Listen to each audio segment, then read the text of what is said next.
நடிகை விஜயசாந்தி வரலாறு. தென்னிந்தியாவின் முதல் லேடி சூப்பர் ஸ்டார் அப்படின்னு அழைக்கப்பட்டவங்க.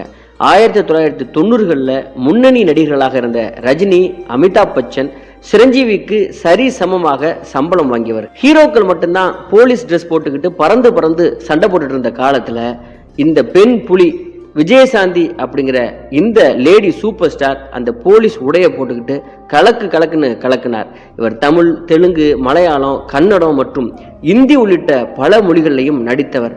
அதிரடி திரைப்படங்களில் நடித்ததன் மூலம் இவர் தென்னிந்தியாவில் அதிகமாக ரசிக்கப்பட்ட, நேசிக்கப்பட்ட ஒரு லேடி சூப்பர் ஸ்டாராக இருந்திருக்கிறார். அது மட்டும் இல்லாமல் நிறைய விருதுகளையும் தேசிய விருதையும் வாங்கினார். நடிகை விஜயசாந்தியோட சொந்த ஊர் எது, அவங்களுடைய குடும்ப பின்னணி எது, அவங்க திரைப்படத்துறைக்கு வந்ததிலிருந்து செய்த சாதனைகள், அதற்கப்புறம் சினிமா துறையை விட்டு விலகியதும் இவர் அரசியலுக்கும் போய் மக்கள் சேவையாற்றி வருகிறார். இந்த எல்லா விஷயங்களையும் இந்த வீடியோவில் நம்ம பார்க்கலாம். இது RS ராஜா டாக்கீஸ். இதுவரை இந்த சேனலை நீங்கள் சப்ஸ்கிரைப் பண்ணலாம், சப்ஸ்கிரைப் பண்ணிக்கிங்க. நம்ம நடிகை விஜயசாந்தி அவர்களை பற்றி பார்க்கலாம். விஜயசாந்தி அவர்கள் 1966 ஜூன் 24 சென்னையில் பிறந்திருக்கிறார். இவங்க அப்பா பேரு சீனிவாச பிரசாத், இவங்க அம்மா பேரு வரலட்சுமி. இந்த ரெண்டு பேரும் ஆந்திர மாநிலத்தின் கோதாவரி மாவட்டத்தின் ராஜமுந்திரியை சேர்ந்தவங்க. ஆயினும் இவங்க ஆந்திராவின் வாரங்கல் மாவட்டத்தில் இருக்கிற ராமாங்குடம் பகுதியில் இப்பொழுது வாழ்ந்து வருகிறாங்க. விஜயசாந்தி திரைப்படங்களை நடிக்க தொடங்குவதற்கு முன்பு சென்னையில் ஹோலி ஏஞ்சல்ஸ் உயர்நிலைப் பள்ளியில் தனது 10ஆம் வகுப்பு கல்வியை முடித்திருக்கிறார். விஜயசாந்தி தனது 14வது வயதுல தமிழில் கல்லுக்குள் ஈரம் படத்துல நடித்தார். அதற்கு அப்புறம் அவருக்கு கில்லாடி கிருஷ்ணனுடு அப்படிங்கிற தெலுங்கு படத்துல நடிக்கும் வாய்ப்பு கிடைத்தது. அதன் பின்னர் சத்தியம், சிவம் அப்படிங்கிற தெலுங்கு படத்துல NT ராமராவ் மற்றும் அக்னேனி நாகேஸ்வர ராவ் ஆகியோருடன் இணைந்து நடிக்கும் வாய்ப்பு கிடைத்திருக்கிறது. முதல்ல இவர் அக்கா, மகள் போன்ற துணை கதாபாத்திரங்களை தான் நடித்து வந்தார். முக்கிய கதாநாயகி பாத்திரங்கள்ல நடிக்கவில்லை. பின்னர் இவர் கதாநாயகியாக நடிக்க ஆரம்பித்தார். தொடர்ந்து பெண் மைய படங்கள்ல இவர் நடித்தார். அதன் பின்னர் கதாநாயகர்களுக்கு இணையாக ஆக்ஷன்ல நடித்து ஹீரோக்களுக்கே டஃப்பும் கொடுத்து வந்தார். பெண்களுக்கு முக்கியத்துவம் கொடுக்கும் கதாபாத்திரங்களிலிருந்து கவர்ச்சி கதாபாத்திரங்களுக்கும் இவர் மாறி நடித்தார். அந்த காலத்துல கதாநாயகர்களுக்கு இணையாக இவர் சம்பளம் வாங்கினார். இதற்கு எழுந்த விமர்சனம், அப்பொழுது இருந்த பத்திரிகைகள்லாம் இவங்களுக்கு எதுக்கு இவ்வளோ சம்பளம் கொடுக்கணும், ஆண்களுக்கு இணையாக சம்பளம் கொடுக்குறது தப்பு, இவங்களால இப்படி பிஸ்னஸ்லாம் நடக்காது, இந்த படம் நஷ்டம் அடையும் அப்படின்னு பல்வேறு விமர்சனங்கள் வந்த நிலையில் இவர் அது எல்லாவற்றுக்கும் தன்னுடைய படத்தின் வெற்றி மூலம் பதிலளித்திருக்கிறார். அவரது அடுத்தடுத்த வெற்றி படங்கள் இந்த எல்லா கேள்விகளையும் அழித்து நொறுக்கி இருக்கிறது. பெரும்பாலும் இவங்க சண்டை காட்சிகளில் நடிப்பதற்கு டூப்பு வைத்து கொள்ளவே மாட்டாங்களாம். இவங்களுக்கு ஆக்ஷனில் நடிக்கிறதுனா அவ்வளவு பிரியமாக இருக்குமா, அதுக்கு தயாராகவும் அவங்க இருப்பாங்க. விஜயசாந்தி அவர்கள் 1966 வைஜெயந்தி IPS அப்படிங்கிற படத்தில் பெண் IPS அதிகாரியாக வந்து ரவுடிகளை இவர் பந்தாடியதாகட்டும், மன்னன் படத்தில் அதிரடியாக வந்து ரஜினிக்கே டஃப் கொடுத்து நடித்ததாகட்டும், இந்த அதிரடி சரவெடிக்கும் இந்த ஹீரோயினுக்கு சினிமாவில் ஒரு தனி இடமும் மக்கள் மனதில் நீங்காத இடமும் எப்பொழுதும் இருந்து கொண்டே இருந்திருக்கிறது. தெலுங்குல இவங்க அதிக படங்கள் நடித்தாலும் தமிழ், இந்தி, கன்னடம், மலையாளம் அப்படின்னு 187 படங்களை இவர் நடித்திருக்கிறார். இவரை லேடி சூப்பர் ஸ்டார் அப்படின்னு லேடி அமிதாப் என்றும் ரொம்ப செல்லமாக திரையுலகம் அழைத்து கொண்டாடி இருக்கிறது. இவர் காதாவியம் அப்படிங்கிற படத்திற்காக சிறந்த நடிகைக்கான தேசிய விருதை பெற்றிருக்கிறார். பிரதி காட்டனா படத்திற்காக இவர் முதலாக மாநில விருதான நந்தி விருதையும் பிலிம்பேர் விருதும் இவர் பெற்றிருக்கிறார். இவர் வாழ்நாள் சாதனையாளர், தமிழக அரசின் கலைமாமணி ஆகிய விருதுகளையும் வாங்கி குவித்திருக்கிறார். இவரது தந்தை பெயர் சட்டி ஸ்ரீனிவாஸ் பிரசாத், தாய் பெயர் வரலட்சுமி. இவங்க பிரபல தெலுங்கு இயக்குனர் விஜயலலிதாவின் மருமகள் அவங்க.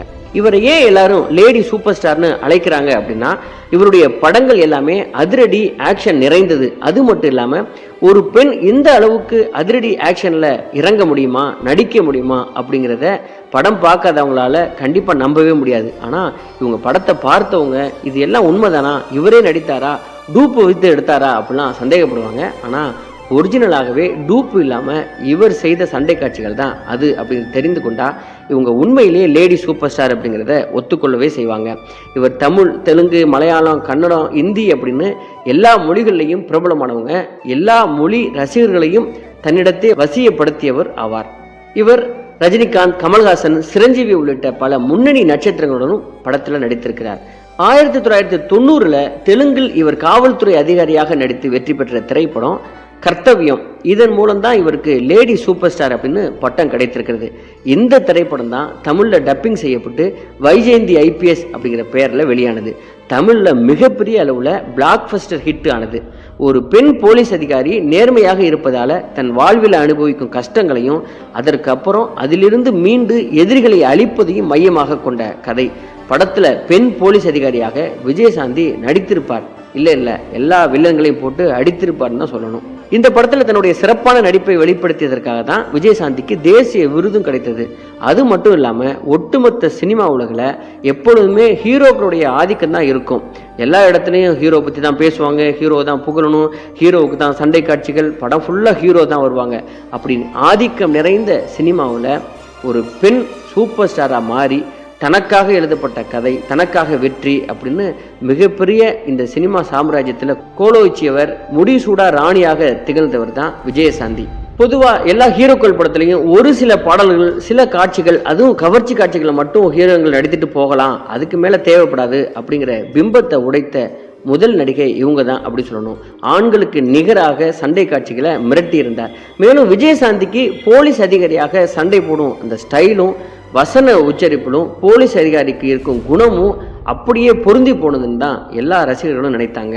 இப்படிப்பட்ட நிலையில் அவங்க சமீபத்தில் ஒரு ஊடகத்துக்கு கொடுத்த பேட்டியில் அவங்க சொன்னது, நான் பல மொழிகளில் 180 படங்களுக்கு மேலே நடித்திருக்கிறேன். முக்கியமாக எனக்கு கதாநாயகிகளுக்கு முக்கியத்துவம் அளிக்கக்கூடிய படங்களில் நடிக்கிறதுனா எனக்கு ரொம்ப பிடிக்கும்.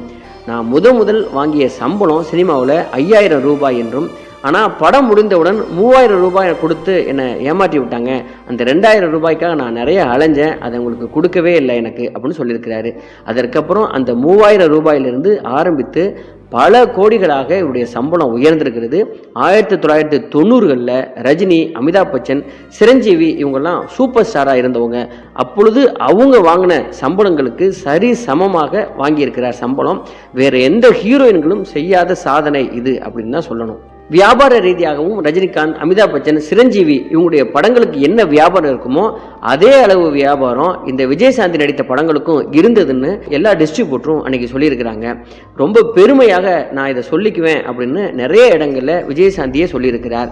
கடந்த 1992ஆம் ஆண்டு வெளியான சூப்பர் ஹிட் திரைப்படமான மன்னன் படத்தில் ரஜினிகாந்துக்கு ஜோடியாக, அதே நேரத்தில் ரஜினிகாந்துக்கு இணையான நடிப்பை எந்த இடத்துலையும் ரஜினிகாந்தை விட நான் கம்மி அப்படிங்கிற மாதிரி அவர் காட்டிக்கொள்ளாமல் மிகச்சிறப்பான நடிப்பை இவர் வெளிப்படுத்தியிருந்தார். அதனால தான் இவரை லேடி சூப்பர் ஸ்டார் அப்படின்னு சொன்னாங்க.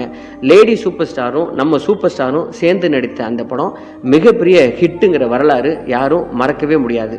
1979 கல்லுக்குள் ஈரம் படத்துல விஜயசாந்தியை பாரதிராஜ் அவர்கள் அறிமுகப்படுத்தும் போது இவர்கிட்ட ஏதோ ஒரு நெருப்பு ஒன்று இருக்கு அப்படிங்கிறத அவர் அறிந்து வைத்திருந்திருக்கிறார். இந்த லேடி சூப்பர் ஸ்டார் நிறைய படங்கள் நடித்திருந்தாலும் இவங்களுக்கு பிடித்த ஒரு படம் அப்படின்னா அது ஒசே ராமுலம்மா, அந்த படம் தான் எனக்கு ரொம்ப பிடிக்கும் அப்படின்னு அவங்க பதிவு பண்ணியிருக்கிறாங்க. அந்த படத்தோட கதை, தெலுங்கானாவில் ஜமீன்தாரர்களின் அடக்குமுறைக்கு எதிராக போராடும் புரட்சி பெண்ணாக இவங்க நடித்திருக்கிறாங்க. இப்போது கூட இவங்க தெலுங்கானாவில் எந்த பகுதிக்கு போனாலும் ராமுலம்மா அப்படின்னு விஜயசாந்தியை இன்றைக்கும் ரொம்ப அன்போடு நேசிக்கிறாங்கன்னா இந்த படம் தான் காரணம் அப்படின்னு ரொம்ப நன்றி உணர்ச்சியோட இந்த ராமுலம்மா படத்தை அவங்க நினைத்து பார்க்குறாங்க.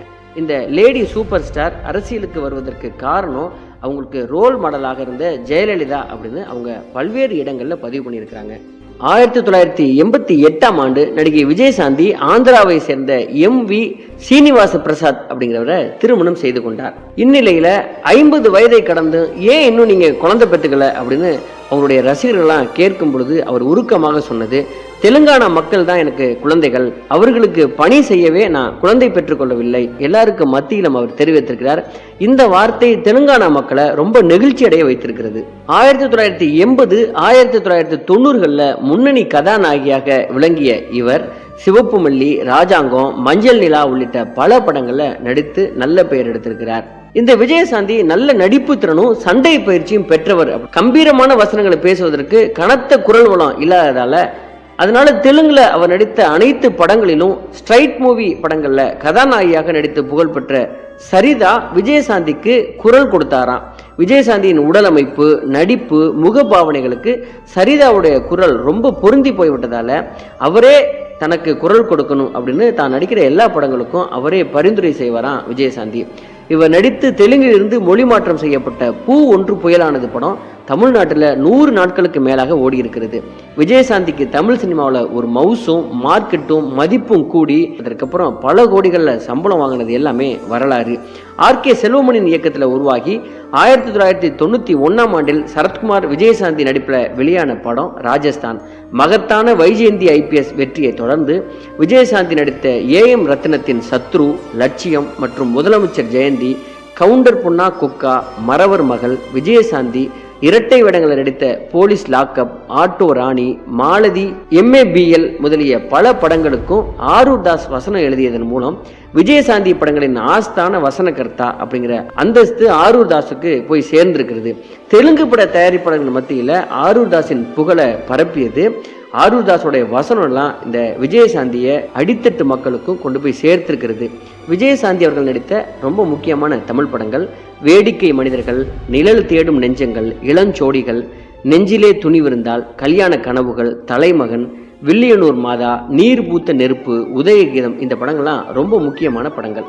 நடிகை விஜயசாந்தி அவர்களுக்கு சாதாரணமாக அந்த லேடி சூப்பர் ஸ்டார் அப்படிங்கிற பட்டம் கிடைத்து விடவே இல்லை. அதுக்காக அவர் 3 முறை நான் செத்து போயிருப்பேன், அப்படி நான் ரிஸ்க் எடுத்து தான் இந்த பட்டத்தை நான் வாங்கினேன் அப்படின்னு பதிவு பண்ணியிருக்கிறாங்க. அப்படிப்பட்ட சம்பவத்தை அவங்க சொல்கிறது, ஒரு முறை இவங்க படத்தில் நடிக்கும் பொழுது விமான விபத்தில் சிக்கினாராம். அதற்கு அடுத்த முறை ஆற்றில் அடித்து செல்லப்பட்டாராம்.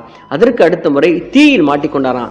இந்த 3 சம்பவங்களையும் இவர் உயிர் பிழைத்தது ஒரு மறு ஜென்ம மாதிரி அப்படின்னு சொல்றாங்க. இத்தனை சம்பவங்கள் நடந்த போதிலும் தான் உயிர் பிழைத்து வாழ்ந்து வருவதும் அதற்கு அடுத்த படங்களையும் அதே மாதிரி ரிஸ்க் அவர் எடுக்கவே செய்திருக்கிறார். இறுதியாக விஜயசாந்தி அவர்கள் சினிமாவுக்கு முழுக்கு போட்டுவிட்டு அரசியலில் ஈடுபட்டிருக்கிறார். இவர் தொடர்ந்து பல்வேறு கட்சிகளுக்கு தாவிக்கொண்டே இருந்தாலும் இவருடைய நோக்கம் என்னவோ மக்களுக்கு சேவையாற்றுவது அப்படிங்கிறது தான் அவர் சொல்லுகிறார். இந்த லேடி சூப்பர் ஸ்டார் அவர்கள் இந்த ஆண்கள் ஆதிக்கம் நிறைந்த சினிமாவில் எப்படி தனக்கென ஒரு பெரிய சாதனையை படைத்தாரோ, தனக்கென்று ஒரு பெரிய ரசிகர்கள் கூட்டத்தையும் மார்க்கெட்டையும் அவர் உருவாக்கினாரோ, அதே போல இந்த அரசியலையும் அவர் வெற்றி பெறுவார் அப்படின்னு நம்ம நம்பலாம். இதுவே தென்னிந்தியாவின் லேடி சூப்பர் ஸ்டார் விஜயசாந்தி அவருடைய வாழ்க்கை வரலாறு. நன்றி, வணக்கம்.